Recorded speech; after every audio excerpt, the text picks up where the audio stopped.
వైఎస్ఆర్ కాంగ్రెస్ పార్టీకి సంబంధించి పార్టీ మీద అపారమైన నమ్మకం, అపారమైన ప్రేమ రెండింటినీ కలిగి ఉండి వైఎస్ఆర్ పార్టీకి అన్ని రకాలుగా కష్టకాలంలో కూడా తోడుగా నిలబడేందుకు మనస్ఫూర్తిగా వచ్చినందుకు ప్రతి అక్క చెల్లెమ్మకు, ప్రతి సోదరుడికి, స్నేహితుడికి హృదయపూర్వకంగా కృతజ్ఞతలు తెలుపుకుంటా ఉన్నాను. ఈరోజు రాష్ట్రంలో జరుగుతూ ఉన్న పరిస్థితులన్నీ కూడా మీకు అందరికీ కూడా తెలియని కావు. రాష్ట్రంలో జరుగుతూ ఉన్న దారుణమైన పరిస్థితులు ఎలాగున్నాయి అంటే ఇంతకుముందు ఎప్పుడు జరగల. అసలు మనం అధికారంలో ఉన్నప్పుడు ఏ రోజు ఎంకరేజ్ చేయాల. ఎన్నికలు అయ్యేదాకా మాత్రమే రాజకీయాలు, ఎన్నికలు అయిపోయిన తర్వాత మనకు ఓటు వేయని వారు కూడా మనవారే అన్నట్టుగానే ప్రతి అడుగు కూడా మనం అలాగే వేసాం. ఏ స్థాయిలో అలా అడుగులు వేసాము అని అంటే ఏకంగా మనకు ఓటు వేయని వారిని సైతం కూడా వెతుక్కుంటూ వెళ్ళి డోర్ డెలివరీ చేస్తూ ప్రతి పథకం కూడా అమలు చేసాం. ఆ స్థాయిలో మంచి చేసే ప్రతి కార్యక్రమానికి శ్రీకారం చుట్టాం. ఎక్కడా కూడా డిస్క్రిమినేషన్ అనేది ఉండకూడదు, ఎక్కడా కూడా కరప్షన్ అనేది ఉండకూడదు అనే ముఖ్యమైన ఉద్దేశాలతో అడుగులు పడ్డాయి. ఎక్కడా కూడా మనకు ఓటు వేశాడా, ఓటు వేయలేదా, నీ కులం ఏమిటి, నీ మతం ఏమిటి, నీ రాజకీయ అఫిలియేషన్ ఏమిటి అని చెప్పి ఇటువంటి ఏవి కూడా ఎప్పుడు కూడా ప్రస్తావనలకు కూడా రాకుండా అడుగులు వేశాం. నా మొట్టమొదట కలెక్టర్ల సమావేశం కానీ, ఎస్పీల సమావేశం కానీ జరిగినప్పుడు ఆ రోజు నేను మాట్లాడిన మాటలు చూసినప్పుడు, ఈరోజు చంద్రబాబు నాయుడు మాట్లాడుతూ ఉన్న మాటలు, ఆయన చేస్తూ ఉన్న చేష్టలు రెండు చూసినప్పుడు ఆశ్చర్యాన్ని కలిగిస్తాయి. ఎందుకంటే మనం ఆ రోజు పంపించిన మెసేజ్, ముఖ్యమంత్రిగా మనం ఉన్నప్పుడు పంపించిన మెసేజ్, న్యాయం ధర్మం అన్నది అందరికీ ఒకటే, న్యాయం ధర్మం కాపాడడానికి మనమంతా ఉండాలి అని చెప్పి ఆ రోజుల్లో మనం మాట్లాడితే, ఈరోజు మాత్రం ఎలా ఉంది అని అంటే న్యాయం కొందరికి మాత్రమే అన్నట్టుగా తయారు చేశారు ఈరోజు వ్యవస్థను. ఏ స్థాయిలోకి ఈరోజు దిగజారిన లా అండ్ ఆర్డర్ కనిపిస్తూ ఉందనంటే పై స్థానంలో పైనున్న వాళ్ళు రెడ్ బుక్లు పెట్టుకుంటారు. ఆ రెడ్ బుక్లలో మంచి చేసిన వాళ్ళ పేర్లు ఏదైనా పెట్టుకొని వాళ్ళకు మంచి చేసే కార్యక్రమం జరుగుతుందని అంటే అది కాదు. రెడ్ బుక్లలో ఎవరిని తొక్కాలి, ఎవరిని నాశనం చేయాలి, ఎవరి ఆస్తులు ధ్వంసం చేయాలి, ఎవరి మీద కేసులు పెట్టాలి అనే అంశాల మీద రెడ్ బుక్కులు తయారు చేసుకొని పై స్థానంలో ఉన్న వాళ్ళు రెడ్ బుక్కుల పేరుతో అరాచకాలు సృష్టిస్తూ, దొంగ కేసులు పెడుతూ, ఎలా ఇరికించాలి అని చెప్పి ఆరాటపడుతూ విధ్వంసానికి పై స్థాయిలో వాళ్ళు పాటుపడుతూ ఉంటే, కింది స్థాయిలోకి వచ్చేసరికి ఎవరెవరి స్థాయిలో వాళ్ళు కూడా రెడ్ బుక్కులు తెరవడం మొదలుపెట్టారు. నియోజకవర్గ స్థాయిలో వాళ్ళు, మండల స్థాయిలో ఇంకొకరు, గ్రామ స్థాయిలో కూడా ఇంకొకరు కూడా రెడ్ బుక్స్ ఓపెన్ చేసి వాళ్ళు కూడా విధ్వంసానికి పాల్పడడం జరుగుతూ ఉంది. ఈరోజు ఎక్కడా కూడా న్యాయం కనిపించడం లేదు, ధర్మం కనిపించడం లేదు. పోలీసులు పూర్తిగా ప్రేక్షక పాత్ర వహిస్తూ ఉన్న పరిస్థితులే కనిపిస్తూ ఉన్నాయి. మొట్టమొదటిసారిగా ఈరోజు పోలీసుల సమక్షంలోనే, పోలీసులు దగ్గరికి ఎవరైనా కూడా మాకు అన్యాయం జరిగిందని చెప్పి పోలీసుల దగ్గరికి వెళ్ళి కేసు పెట్టడానికి మనం ప్రయత్నం చేస్తే ఎదురు కేసులు మనవారిపై కూడా వాళ్ళే పెట్టే పరిస్థితులకి ఈరోజు కనిపిస్తూ ఉన్నాయి. ఎలాంటి దారుణమైన పరిస్థితిలో ఈరోజు వ్యవస్థలు కూడా ఉన్నాయనంటే, అన్ఫార్చునేట్గా మనకు ఒక ఈనాడు, ఒక ఆంధ్రజ్యోతి, ఒక TV5 ఇలాంటి గోబల్స్ ప్రచారం చేసే మాధ్యమాలు కూడా మన దగ్గర లేవు.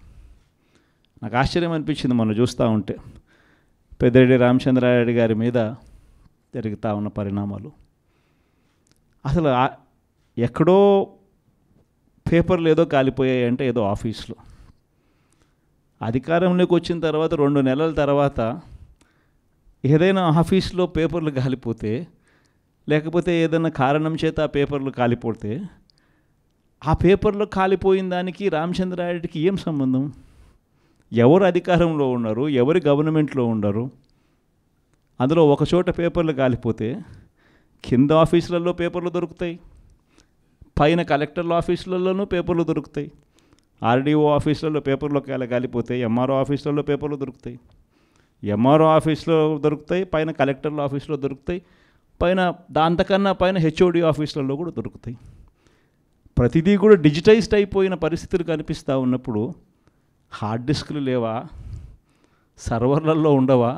వీళ్ళే ఏదో చేస్తారు, దొంగ కేసు మళ్ళీ వాళ్ళ మీద పెడతారు, పెట్టి మన వాళ్ళకి అంటించే కార్యక్రమం చేస్తూ ఉన్నారు. నేరం చేయాలంటే భయపడాల్సిందే అని చెప్పి ఒకవైపున స్టేట్మెంటు, ఇవాళ ఈనాడులో స్టేట్మెంటు, నిన్న సాక్షిలో హెడ్లైన్స్, తాడిపత్రిలో ఎమ్మెల్యే కంటెస్ట్ చేసిన ఎమ్మెల్యే పెద్దారెడ్డి తాడిపత్రి నియోజకవర్గంలోకి అడుగు పెట్టాలి అని అంటే అడుగు పెట్టడానికి వెళ్ళినప్పుడు ఏకంగా అడుగు పెట్టాడు అని చెప్పి ఇంటి మీద దాడి, ఇంటికి వచ్చిన కార్యకర్తలు మురళి అనే వాళ్ళ మీద దాడి, రాళ్ళు. ఒకవైపున ఈయన స్టేట్మెంట్ ఈరోజు నేరం చేయాలంటే భయపడాలి. మరి ఒకవైపున కాంట్రడిక్షన్, ఒకవైపున భయాందోళన ఆయన క్రియేట్ చేస్తూ ఉన్నాడు, మరోవైపున స్టేట్మెంట్లు ఆపోజిట్గా ప్రజలను మభ్యపెట్టే స్టేట్మెంట్ను మళ్ళీ ఈనాడు క్యారీ చేస్తుంది. అంటే పద్ధతి ప్రకారం భయాందోళన క్రియేట్ చేయడం, పద్ధతి ప్రకారం ఈనాడు, ఆంధ్రజ్యోతి, టీవీ5, చంద్రబాబు నాయుడు వీళ్ళంతా కలిసి మళ్ళీ ఏమి జరగనట్టుగా మళ్ళీ వీళ్ళు రివర్స్ కథనాలు మళ్ళీ రాయించడం, ఇవి జరుగుతూ ఉన్నాయి. ఇలాంటి పరిస్థితుల్లో నిజంగా ప్రతి కార్యకర్తకు కూడా, ప్రతి నియోజకవర్గంలో కూడా ఈరోజు మీ అవసరం చాలా ఉంది. ఎందుకనంటే కోర్టుల దృష్టికి, న్యాయస్థానాల దృష్టికైనా కూడా ఏదైనా మనం తీసుకొని పోవాలి అని అంటే ఇనిషియేటింగ్ ఎక్కడో ఒకసారి జరగాలి. కాబట్టి మీ అందరితో కూడా నేను ఒకటి చెప్తా ఉన్నా, మీరు చేయబోయే పాత్ర చాలా అవసరం. అందరం ఒక తాటి మీదకి వద్దాం, ఒక తాటి మీదకి వచ్చి అందరం గట్టిగా యుద్ధం చేస్తేనే ఈ తెలుగుదేశం పార్టీ చేస్తూ ఉన్న అన్యాయాలను ఎత్తి చూపగలుగుతాం. వీళ్ళు చేస్తూ ఉన్న ప్రజా వ్యతిరేక పాలనను మనం ప్రజల్లోకి గట్టిగా తీసుకుని పోగలుగుతాం. ప్రతి నియోజకవర్గంలోనూ కూడా మనం మన కార్యకర్తలకు అండగా ఉండే కార్యక్రమం జరగాలి. సో డిస్ట్రిక్ట్ లీగల్ సెల్స్ అనేటివి స్ట్రాంగ్ కావాలి, డిస్ట్రిక్ట్ లీగల్ సెల్స్ అనేటివి స్ట్రెంగ్తన్ కావాలి. స్ట్రెంగ్తన్ అయితేనే మనం మన ప్రతి కార్యకర్తకు అండగా నిలబడగలుగుతాం. జిల్లాను ఒక యూనిట్గా తీసుకుని ఆ జిల్లాలో లీగల్ సెల్ ఎలా ఉంది, ప్రతి కార్యకర్తకు ప్రతి నియోజకవర్గంలోనూ ఈ లీగల్ సెల్ అందుబాటులో ఉండడము ఒక ఆస్పెక్టు, రెండో ఆస్పెక్టు తోడుగా ఉండడము. ఈ రెండు జరుగుతున్నాయా లేదా అన్న వాటి మీద ధ్యాస పెట్టాలి. లాయర్ల డెవలప్మెంట్కి సంబంధించి, వెల్ఫేర్కి సంబంధించి ఎప్పుడు జరగని విధంగా వైఎస్ఆర్సీపీ ప్రభుత్వంలో మాత్రమే పట్టించుకున్నాం. మనం వచ్చిన తర్వాతనే మొట్టమొదటిసారిగా 100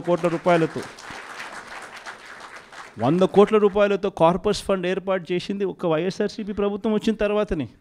అంతకుముందు ఎవరూ కూడా లాయర్ల గురించి మాట్లాడారే తప్ప లాయర్ల వెల్ఫేర్ గురించి పట్టించుకున్న పార్టీ ఇంతకుముందు గతంలో ఏదీ లేదు. ఒక్క వైఎస్ఆర్ కాంగ్రెస్ పార్టీ మాత్రమే పట్టించుకుంది. 100 కోట్ల కార్పస్ ఫండ్ క్రియేట్ చేశాం. కార్పస్ ఫండ్కు సంబంధం లేకుండా కొత్తగా వృత్తిలోకి వచ్చే లాయర్లు 3 ఏళ్ల పాటు వాళ్ళ వృత్తిలో వాళ్ళు స్టెబిలైజ్ అయ్యేదానికి వాళ్ళకు కూడా అండగా ఉంటూ, వాళ్ళకు కూడా 6 నెలలకు ఒకసారి 30,000 రూపాయలు ఇచ్చే కార్యక్రమం, ప్రతి నెల 5,000తో లెక్కేసి మనం వచ్చిన తర్వాతనే ఈ ఇనిషియేటివ్స్ జరిగినాయి. ఇంతకుముందు ఎప్పుడూ జరగల. మనం కూడా యంగ్ పార్టీయే, మనం కూడా లీడర్ దగ్గర నుంచి మీ వరకు కూడా అందరు కూడా యంగ్స్టర్సే. మనం కూడా ఇంకా ఎదగాల్సింది చాలా ఉంది. కొన్ని ఇంకా సంస్కరణలు, ఇంకా కొంచెం రిఫార్మ్స్, కొన్ని ఇంకా మంచి పాఠాలు ఎక్కడైనా కూడా మనం నేర్చుకోవాల్సినట్టు ఏదైనా ఉంటే కూడా తీసుకుని అవి కూడా మనం అలవాటు చేసుకొని ఇవన్నీ కూడా మార్పులు చేసుకుంటూ ఇంకా కొంత మనం ఆర్గనైజేషన్ మీద ఫోకస్ పెట్టి ఇంకా కొంత దగ్గరగా వెళ్ళే కార్యక్రమం చేద్దాం. ప్రజలకు, నాయకులకు, జిల్లాలో ఉన్న ప్రజలకు, జిల్లాలో ఉన్న నాయకులకు, జిల్లాలో ఆర్గనైజేషన్ పెరిగేట్టుగా అడుగులు వేయాల్సిన అవసరం ఉంది.